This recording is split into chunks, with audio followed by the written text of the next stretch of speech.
बाबा साहब रचित भगवान बुद्ध और उनका धम्म, उनकी अगली कड़ी है चौथा भाग, ज्ञान लाभ और नवीन मार्ग का दर्शन, नए प्रकाश के निमित्त ध्यान साधना। इससे पहले की कड़ी में सिद्धार्थ गौतम बोधि वृक्ष के तले पालथी मारकर बैठ गए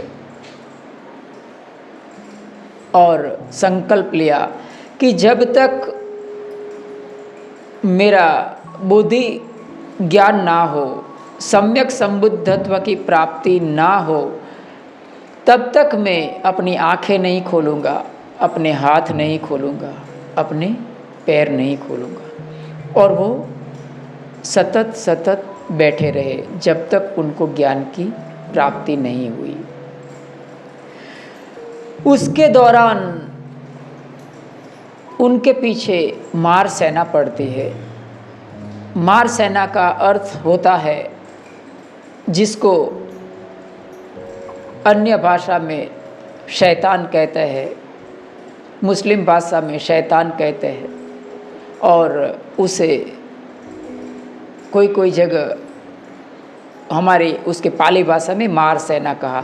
मार सेना अर्थात कुछ ऐसी ताकत है, ऐसी शक्ति है जो नहीं चाहती है कि तुम धम्म के मार्ग पर आगे बढ़ो। और ख़ास करके जब भी कोई व्यक्ति धम्म के मार्ग पर आगे बढ़ने की कोशिश करता है, मुक्ति पाने की कोशिश करता है, तो वो मार सेना है, वो उसे परेशान करती है, उसको परास्त करती है। वो नहीं चाहती है कि तुम जो मेरी बाउंड्री है, जो मेरी परिधि है, उसमें से बाहर निकल जाओ। यहाँ आने में कितनी दिक्कत होती है ना। यहाँ आने में, वंदना में आने के लिए कितना प्रयत्न करना पड़ता है, हमें पूर्व तैयारी करना पड़ता है। ये सब जो प्रभाव है वो मार सेना का है। मोबाइल का जीवन मार सेना का प्रभाव है। हमारा सांसारिक जीवन है वो हमें धम्म के प्रति रुचि जगने नहीं देता है। समझिए, हमारे अंदर जो ऊर्जा शक्ति है वो सतत सतत नीचे की तरफ गतिमान है, ऊपर की तरफ गतिमान नहीं है। अगर ऊपर की तरफ गतिमान होती है तो हमें धम्म संवेग जागता है, हम धम्म में आगे बढ़ सकते हैं, लेकिन ऐसा नहीं होता है। तो सिद्धार्थ गौतम को भी मार सेना ने बहुत परेशान किया। जब वह ध्यान करने के लिए दृढ़ आसन लगाकर बैठा तो बुरे विचारों और बुरी चेतनाओं के झुंड ने, जिन्हें पौराणिक भाषा में मार युद्ध कहा गया है, उस पर आक्रमण किया। हमारे मन के ही विचार है, हमारे मन की ही ताकत है। मन की ताकत बहुत बहुत शक्तिशाली होती है। न तम माता पिता कैरा अये वापिच जातका, माने माता पिता भी अपना बुरा जितना नहीं कर सकते हैं, उतना भला और बुरा हमारा मन कर सकता है। मन की ताकत 10 हाथी से भी ज़्यादा होती है। तो सिद्धार्थ गौतम को मार सेना ने बहुत परेशान किया। गौतम को डर लगा कि कहीं ये उस पर काबू न पा जाए और उसकी साधना विफल ना कर दे।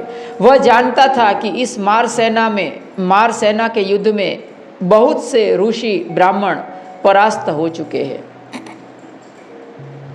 ये जो मार सेना है, शैतान है, वो किसी भी रूप में आ सकता है। खास करके वो राग में ज़्यादा होता है। राग, द्वेष और मोह, 3 प्रकार का हमारा संवेदना होती है। हमें कुछ अच्छा लगता है, ऐसा कोई बात करेगा ना कि माँ है, बेटा है, सामाजिक संबंध है, प्रेम है, तो हमको बहुत अच्छा लगेगा कि अरे इसमें क्या बुरा है ना। ऐसा हमारा मन है उसमें आकर्षित होता है। जैसे कि प्राकृतिक सौंदर्य होता है तो उसमें हमारा मन आकर्षित होता है। ये क्या है? ये मार्ग का लुभावन है। हर चीज़ में वो आपको लुभावन देती है कि देखो, सिद्धार्थ गौतम को ऐसा बहुत लोभ किया था कि तुम्हें मैं 7 दिन के अंदर चक्रवर्ती बना देता हूँ, तू सिर्फ ये रास्ता छोड़ दे, है ना। ये मार सेना है। इसीलिए उसने अपना सारा साहस बटोरकर मार से कहा, मुझ में श्रद्धा है, मुझ में वीर्य है, मुझ में प्रज्ञा है। हे मार, तू मुझे कैसे पराजित कर सकता है? चाहे वायु इस नदी के स्रोत को सुखा भी दे, सफल हो जाए, किंतु तू मेरे निश्चय से मुझे डिगा नहीं सकता है। पराजित होकर जीते रहने की अपेक्षा संग्राम में मर जाना मेरे लिए अधिक श्रेयकर है। सिद्धार्थ गौतम मार को रीतसर चैलेंज करता है। उस कौवे की भांति जो बहुत सी चर्बी प्राप्त करने की आकांक्षा से किसी पत्थर पर ठोंगे मारता है, यहाँ से कुछ मधुर मधुर मेरे हाथ लगेगा।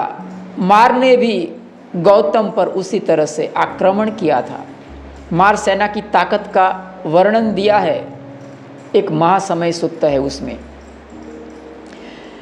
एथ गणहेथ बंधेथ रागेन बद्ध मच्चुवो समन्ता परिवारेथ मावो मुच्चित कोचिनम। माने क्या कहा?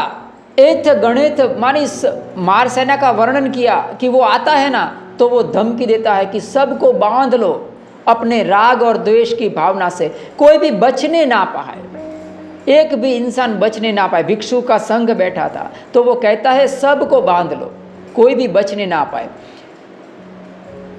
पाणिना तलमाहच सरम कत्वान भैरवम। मानी वो कैसे आता है? ऐसा जमीन ठोकते ठोकते आता है और कैसे चिल्लाता है, जैसे जो मेघ गर्जना होती है बिजली की, उस तरह से वो गर्जना करता हुआ आता है और सारे भिक्षु संघ को हड़प लेने के लिए, वो सबको मलिन करने के लिए वो इस तरह का वर्णन किया गया है।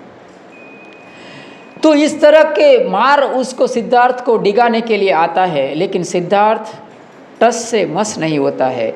जब कौवे को कहीं से कुछ मधुर प्राप्त नहीं होता है तो वहाँ से वो चल देता है। ठीक उसी कौवे की तरह जब मार सेना को भी कहीं कुछ गुंजाइश ना दिखाई दी तो वह निराश होकर गौतम को छोड़कर चला जाता है। मार सेना को सिद्धार्थ गौतम परास्त कर देता है, वो सिद्धार्थ गौतम को छोड़कर चला जाता है। सुना है ना? बाहु सहस्रमभिनिम्मित सायुधन्तं गिरिमेखलम् उदित घोरससेन मारम्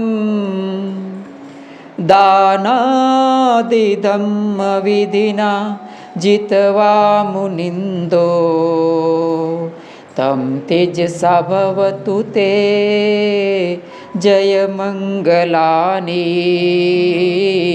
तं तेजसा भवतु ते जय मंगलानि। क्या कहा? बाहु सहस्रमभिनिम्मित सायुधंतम, मानी हजारों हाथ से उनके हाथ थे वो मार सेना के, वो सबको परास्त कर दिया। बाहु सहस्रमभिनिम्मित सायुधंतम गिरिमेखलम उदित घोर ससेनम। गिरिमेखल नाम का एक हाथी था, उसके ऊपर सवार होकर मार सेना आती है, सबको सिद्धार्थ गौतम परास्त कर देता है। उनको मार सेना का जो वर्णन किया है उसमें 5 प्रकार का मार बताया है पाली भाषा में। 5 प्रकार का मार में प्रथम मार कहा खंड मार कहा। खंड मार अर्थात हमारी काया 5 स्कंद से बनी है, रूप वेदना संज्ञा संस्कार और विज्ञान। रूप वेदना संज्ञा संस्कार और विज्ञान, ये 5 स्कंद कहा जाता है। हमारा शरीर नाम रूप का जोड़ है, उसके जो बना है। तो पहला ही मार कहा, ये जो खंड मार है, हमारा शरीर हमारा मन, ये है पहला मार कहा। फिर आगे कहा दूसरा मार है किलेह मार। किलेह मार क्लेश, राग द्वेष, मोह। कुछ अच्छा लगता है हमें, मुझे मिल जाए, अगर मुझे नहीं मिलता है तो अच्छा नहीं लगता है, मुझे ये नहीं चाहिए, हटा दो मेरी ज़िंदगी से। और एक आँख के सामने एक पर्दा लग जाता है जो हमें सत्य देखने को नहीं देता है, उसको कहते हैं मोह। तो ये जो क्लेश है उसको भी मार कहा है। तीसरा कहा कि मच्छु मार कहा। मच्छु मार मानी मृत्यु। हम साधना करते हैं, हम अरहंत नहीं बन सकते, मुक्त नहीं हो सकते, और आदमी को कुछ बीमारी लग जाता है और मर जाता है। और एक मार कहा देवपुत्र मार। देवपुत्र मार कहा, जो भगवान बुद्ध को परेशान करता रहा हमेशा से, उसको देवपुत्र मार कहा है। जो मैंने व्याख्या किया कि पाणी ना तलमाच सरम कत्वान भैरवम, मानी जमीन ठोकते ठोकते आता है और सिद्धार्थ गौतम को परेशान करता है।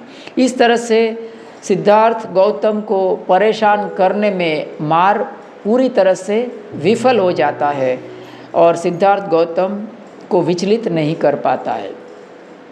तो यहाँ इस कड़ी का हम समापन करते हैं और कल सिद्धार्थ गौतम मार्ग के ऊपर विजय प्राप्त करके वो किस तरह से सम्यक संबोध की प्राप्ति करता है, उस कड़ी को हम कल देखेंगे। तो आज इतना ही, इसी के साथ इस कड़ी का समापन करते हैं।